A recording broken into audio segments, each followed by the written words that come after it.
I would like people to say, I guess, regarding my legacy, that yeah, he challenged the status quo. Dope by design. To advance far with the 5 styles and the steel fingers, I want to see all your force, and you must keep up your... My name is Myron Woods. I grew up a little bit in Ontario, moved out when I was 8, so I guess not much to say about that. The majority of my life spent in Moreno Valley. Oh, Moval. I don't take too much pride in it, actually. But yeah, I went to college, went to University of Laverne after high school, and then I just been floating through Inland Empire ever since. From house to house, job to job, and stuff like that. What am I about? Shoot, I do a lot. I guess I'm here because I do spoken word poetry for the majority of my artistry. I like to write. I like the writing of it the most. Performing is cool, and you always get that rush, that fast life high, and all that stuff. Oh, we love you, they're so great. But no, really, the writing is what I really appreciate. So I would say, before anything, before an artist, a poet, or whatever, I would say I'm a writer. So I've always liked writing. I could date some of my first little amateur stories back to grade school, and it was like, write a little story, and I was into Captain Underpants books and Super Fudge and stuff, and so I really appreciated the juvenile writing of that, and so I tried to mimic it. And I remember I wrote a story in 4th grade, and the teacher, I heard her over say this is the stupidest story she ever read in her life, to another teacher, and I was like, bro, I was rude. But yeah, it was a Captain Underpants spinoff. I had characters the thong riders, they were people on thongs that rode bikes though. And yeah, it was just a silly story. So I always writing. Back then, I was going through my house a couple weeks ago, and I found some old poetry, and I was that I don't remember writing. Mm-hmm. I had to be in 5th, 6th, 7th grade, and so yeah, I always liked it. I would say I started appreciating writing in high school, and my sophomore year, that was when I started some English honors classes and stuff. Okay. And never really liked to read. That was the thing about me. Always hated reading. Always liked producing more than consuming. I used to do a lot of freestyle raps in the cars with with the homies, and after parties and stuff. We just be messing around after the parties. We all a little, I don't know if I can say tipsy, but yeah, we were feeling ourselves, and so we were just throwing some beats, some instrumentals, and be rapping in the car. And that was mid-college, probably sophomore, junior year of my life. And then one day I went to an open mic at my school that my friend has been trying to get me to go for probably months. We got an open mic, you coming? We got an open mic this month. And I was like, nah, I'm good. Finally showed up to one, and then a poet by the name of Best Kept was featuring there. And so people were going on telling their stories and stuff, and I was just loving it. It was being live at not the Apollo, but live on Def Jam Poetry. Yeah. People just going up there telling their stories. And then, but Best Kept though, he went up there and just killed it. Beautiful storytelling. I was just so fascinated. And the whole show, I was on my phone, writing, turning these raps I was writing. Because I said I freestyle, but I also wrote a little bit. But I was I ain't no rapper. I was turning this rap into more what I felt was poetry. And so at the end of the night, I went up there, I actually squeezed on the list, and I performed that. And then I was getting good audience reception and feeling myself, and I was sweating bullets, and I was shaking. I was so nervous. And yeah, the rest was history after that. When I first started writing, or in the first couple years when I was writing, you kind of write for those reactions sometimes, maybe just me. But I feel I was writing I felt this is a dope line. And then I'd say that line on stage, and then I get the perfect reaction that I wanted. Lately, or within the latter half of my writing career, is that hasn't been happening, because I feel I've been writing more to less hit the punchline and more to just if I'm gonna do a punchline, it's to continue the story. So I think as an audience member, you're listening, you're that was good. What's he gonna say next? That was good. What's he gonna say next? And so, but in that transition when I was writing, that threw me off a lot. I felt like I wrote a super dope line, and then it was dead silent because people were like, "Wait, no, what's happening next?" And I would get subconscious about it, and then I'd write a regular line that was just setting up, but people would be like, "Oh," and I'd be like, "Hold on." Like we didn't get to the part. but yeah, like you can't do all that on stage though. You can't be like, you can't get punched in the mouth based on like the unexpectedness. So now if I'm performing, I just try to go and not like set it up for this or that. I'm really just like, this ain't my story to enjoy right now. This is yours. So I'm gonna let you enjoy it how you want to.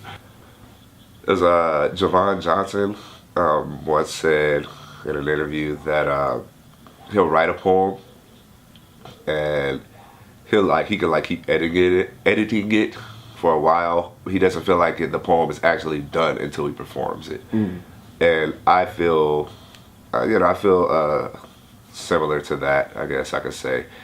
I can write poems. Only recently actually have I been like writing poems just for me. So that's a new feeling to me. But in the light of what he was talking about, I agree. I think we write something, a painter paints something, a writer writes something, whatever. But until it's kind of like a meme. Until you share it with the world, and for them to like understand it, whether they reject it or accept it, until it's like out there, it almost like doesn't exist. And so yeah, I write about my personal experiences. I try not to put too much of myself in poetry, but at the same time, it is like me writing, so you're gonna get a lot of me. I try to make it accessible for others, but yeah, it is a thin line between what's mine and what's yours. And I think that line gets kind of like crossed and blurred in the writing and really the ego. How much of Myron do I want to put in this piece versus how much do I want to reveal to the world? For my style of writing, at least, I seldomly do I like try to go on like tangents to where it's just my thoughts, because like I told you about, when I get up and take breaks to walk around and like reflect on my poetry, on my poems or my essays or whatever, I have to make sense of it all. My stream of conscience doesn't always follow a straight path. And so I hear you on that. yeah, it's like I could be going this way and then I'll cut right and then I'll go around the world and then I'm like, what was I talking about? Bam, bam, bam. And so if I'm doing a poem though, I don't, unless it's a specific type of poem where it has like that sporadic like delivery, yeah, I want it to kind of follow a straight arrow so it makes sense. If nothing else, someone could tell me like, oh, that poem was trash, but I understood. I understood what you meant. It made a lot of sense. That's very important to me in poems. I feel like, because I feel like a lot of poetry I hear, I'm like, these were a lot of cool ideas, but I didn't really get how they related. I didn't get why they were together.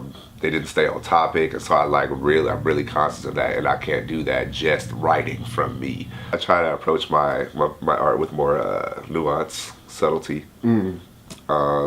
I'm okay with glossing over something this or just mentioning this in the cut and then just carrying on with the rest of the story. And as an audience member, if you get the detail, as a listener, if you understand that detail, you appreciate it, I think.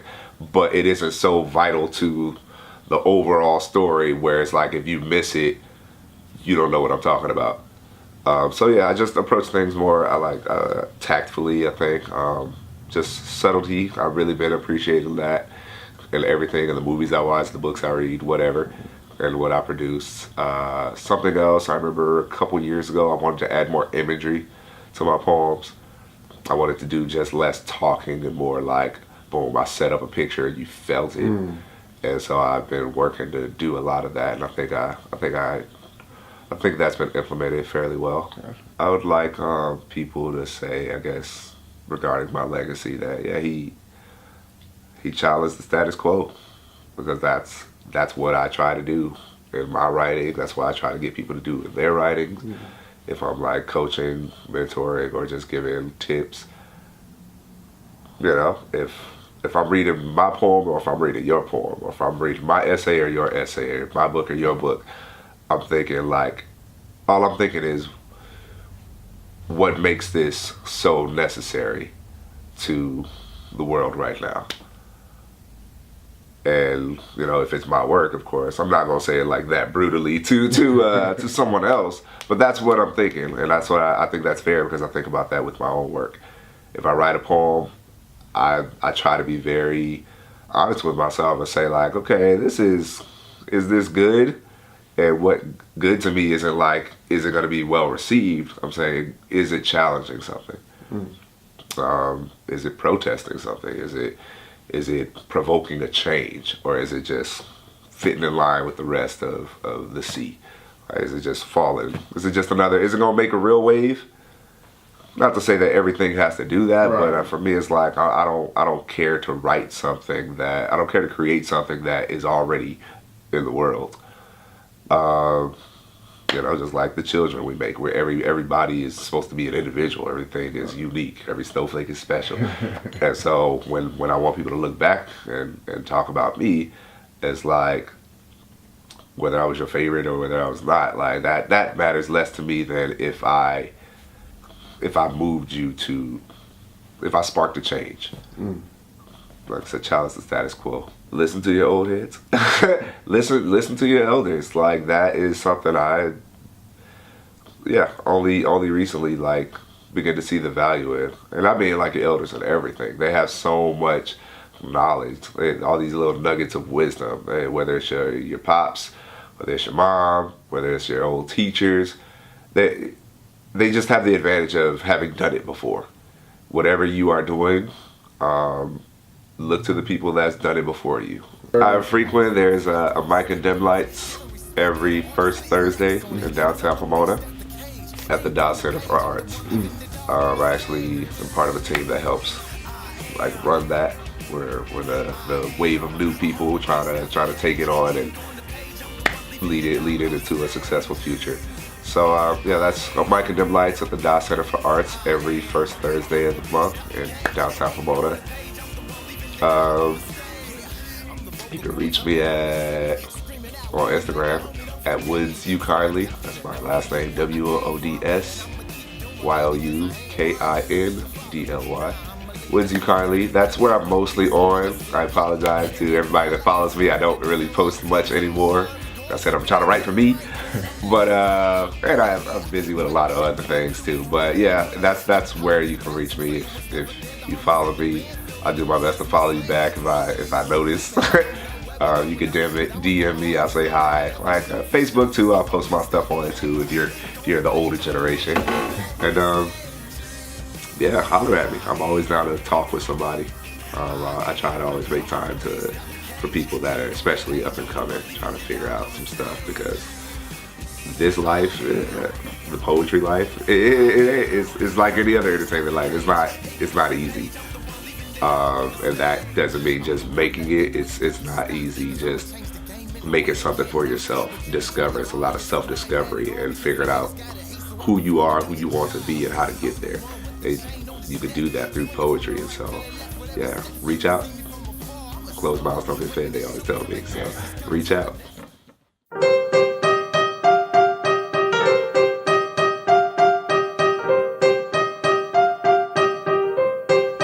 Dope by design. You've advanced far with the 5 styles and the steel fingers. I want to see all your force, and you must keep up your practice constantly to succeed. Yeah, I'm rising, waiting to shine like the sun after it goes down. I'm a king with no crown. Well, that's what my queen would say. See, I'm a modern day MC, except I walk this way like Run D. I'm the one putting a twist on this music, focused on where my mind's at, trying not to lose it. Cause I'm an artist, insane on the canvas, style out of this world like I ain't from this planet. I'm on a different level, I'm in a different place when I'm on the track, so you can say I'm in a different race than all these other rappers. I'm spitting with no remorse while they battling for first place. I'm on another course, blessed every single stage when I step on it, giving respect to the artist spitting next on it. Cause I'm a beast out the cage, ink on the page, I'm the one leaving it all on the stage. I am